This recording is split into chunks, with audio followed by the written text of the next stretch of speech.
Hello and welcome, खुश आमदीद। आज का जो क्लास है वो उर्दू कवायद है, that mean Urdu grammar.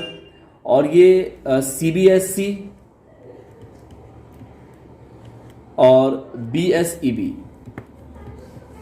Plus कोई भी आपका जो जनरल कंपटीशन है, कोई भी कंपटीशन या फिर टीचर वाला जो एग्ज़ाम होता है TET वगैरह, ये सब वहाँ ये सारे टॉपिक्स आपको आ सकते हैं। बहरहाल यहाँ पर जो हम लोग मेनली देख रहे हैं वो क्लास 10 के एस्पेक्ट में हम बात कर रहे हैं, बट ये टॉपिक वहाँ भी पढ़ना होता है क्लास 10। ओवरऑल जब आज क्लास 1 है, क्लास 10 का पहला क्लास है उर्दू ग्रामर के बारे में, तो ओवरऑल हम पहले सिलेबस को देख लेंगे कि पूरे साल भर में हमें कितना पढ़ना है मिनिमम, नॉट ब्राउड, जहाँ से क्वेश्चंस बार बार एग्जाम में आते हैं, सिर्फ हम उसकी यहाँ पर बात करने वाले हैं। एक झलक, एक नज़र और टोटल टॉपिक आपके स्क्रीन पर। सबसे पहले हम हर्फ के बारे में आपको बताएंगे कि हर्फ क्या होता है, और हर्फ को जब आप डिफाइन करेंगे तो इसी में आपको इस्म आ जाएगा, इस्म मारफा यानी इस्म और उसकी किस्में, और कलमा वगैरह सब इसी में आ जाएगा। हालांकि इसके लिए मैंने दूसरा सेशन बनाया है लफ्ज़ और कलमा के बारे में। उसके बाद एराब, ज़बर ज़ेर पेश जो होता है, फिर इस्म के बारे में ब्राउडली फिर अलग से भी क्लास एक करेंगे। फिर फेल यानी कि वर्ब, जुमला यानी सेंटेंस, सिफत यानी कि एडजेक्टिव, उसी तरह से अलामत जैसे कि तजदीद है, जज़म है, पेश है, वाहिद और जमा सिंगुलर एंड प्लूरल, अल्फाज और अजदाद यानी कि वर्ड्स एंड साइनोनिम्स, जिन्स यानी कि जेंडर और मुहावरा, मुतरादिफ अल्फाज दैट मीन, देखिए यहां पे जो था ना अजदाद, ये आपको अपोजिट वर्ड था, और मुतरादिफ अल्फाज मतलब ये मिस्टेक हो रहा है, अजदाद जिद और अजदाद है ना, और एक है मुतरादिफ अल्फाज। मुतरादिफ अल्फाज का मतलब शायद हमारे ख्याल से साइनोनिम्स होगा, है ना, जिसको शायद पर्यायवाची हिंदी में बोलते हैं, एक शब्द का अनेक जो होता है, और ये होगा अपोजिट वर्ड अजदाद जो है, जिद अजदाद। उसी तरह से इमला और हम सौत अल्फाज, एक जैसे मानी वाले अल्फाज जो होते हैं वो हम सौत अल्फाज कहलाते हैं। फेल, फाइल, मफूल, साबका और लाहिका, प्रीफिक्स और सफिक्स, ये तमाम चीज़ें क्लास 10 के सिलेबस के अकॉर्डिंग हमें इतना पढ़ना है, कम से कम आपको इतना पढ़ना है जहां से क्वेश्चंस आते हैं एग्जाम में। सबसे पहली बात कि कवायद होता क्या है। तो कवायद का एक सीधा सा मीनिंग है, जैसे हम लोग कवायद को भी इंग्लिश में हम क्या बोलते हैं, ग्रामर बोलते हैं, है ना, उसी को हम व्याकरण बोलते हैं हिंदी में। तो ग्रामर और व्याकरण किसे कहते हैं आप सबको पता है, हिंदी में नहीं बोलते हैं, जो भाई साहब हैं बहुत पहले बोले थे एक डिफिनेशन, जो शुद्ध ठीक है ना, तो जो शुद्ध लिखना, पढ़ना, बोलना सिखा देता है वो व्याकरण कहलाता है। तो कवायद में वही बात है, जो अल्फाज या जो नॉलेज दैट मीन जो ज्ञान है, उर्दू में क्या बोलेंगे इसको, जो इल्म है, जो सही सही लिखना, पढ़ना, बोलना सिखा देता है, उसे कवायद कहते हैं इन सिंपल।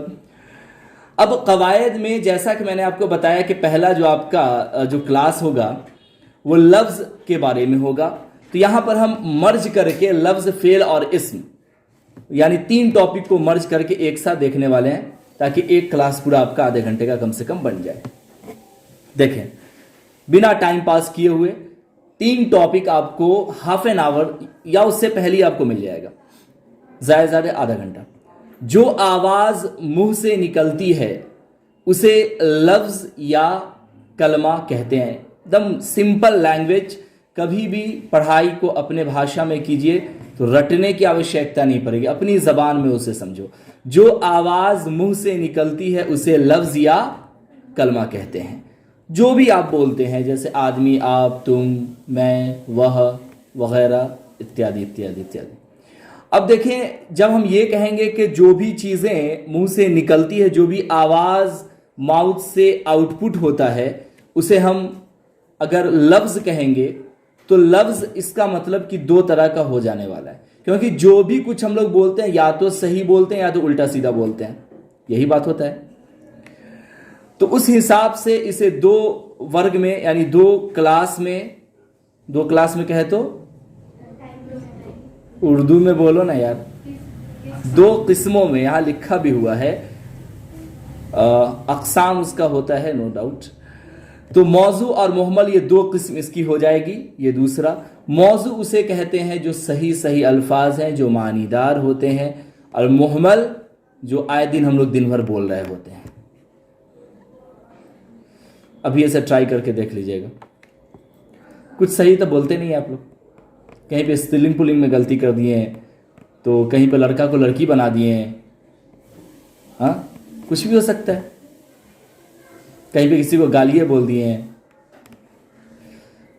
बहरहाल आप लोग उम्मीद करते हैं कम से कम गाली तो मानीदार बोलते होइएगा, इतना बेवकूफ़ तो आप लोग नहीं होइएगा।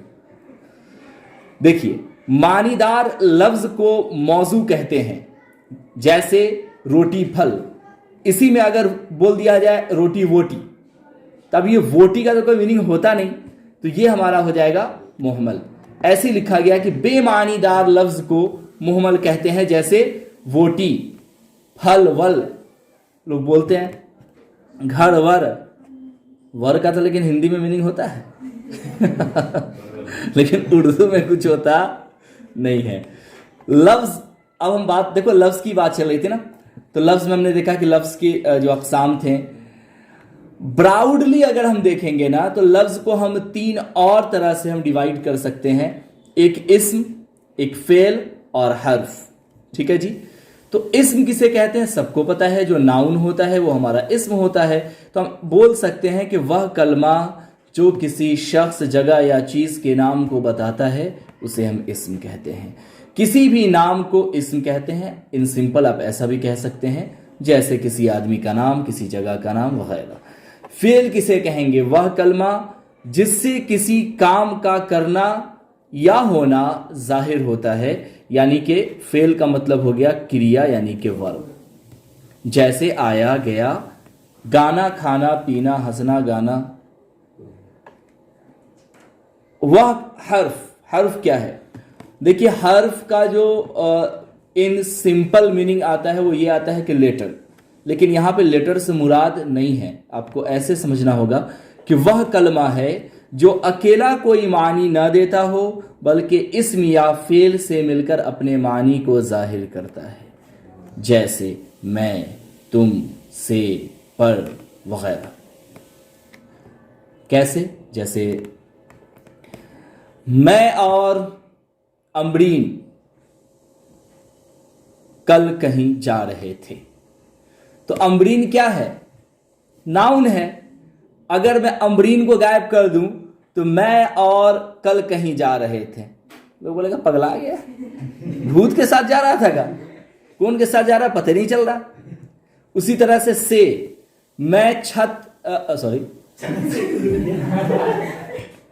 मैं मैं तुमसे बात कर रहा हूं, मैं आपसे बात कर रहा हूं। अगर इसमें आप या तुम को हम हटा दें तो मैं से बात कर रहा हूं, कोई मतलब ही नहीं बनता।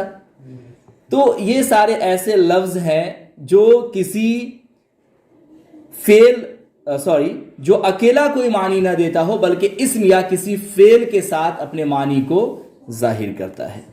अब देखिए, इस्म की अगर बात हो ही गई है, हालांकि इस्म का अलग से हम स्लाइड में भी बताएंगे, तो इस्म की किस्म देख लेते हैं। एक होता है इस्म जात और दूसरा होता है इस्म सिफत। नाम से ही क्लीन है, इस्म जात। इस्म जात मतलब कि कोई किसी ऑब्जेक्ट की जानकारी हमें दे रहा हो, जैसे वह इस्म जो किसी शख्स या जगह या चीज यानी किसी ऑब्जेक्ट के बारे में हमें जानकारी दे रहा हो, जैसे अहमद, दिल्ली, जाम वगैरह, पहाड़।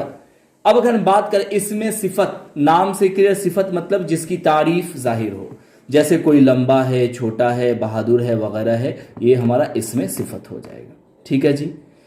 आज के लिए इतना ही था। 9 मिनट में आपका क्लास एंड हो गया। अब यहाँ से कुछ क्वेश्चंस हैं, एक आखी है, अब इसको देख लेंगे। इस तरह के क्वेश्चंस आपको सॉल्व करके लाना है घर से। आज के लिए इतना ही। कुछ पूछना है?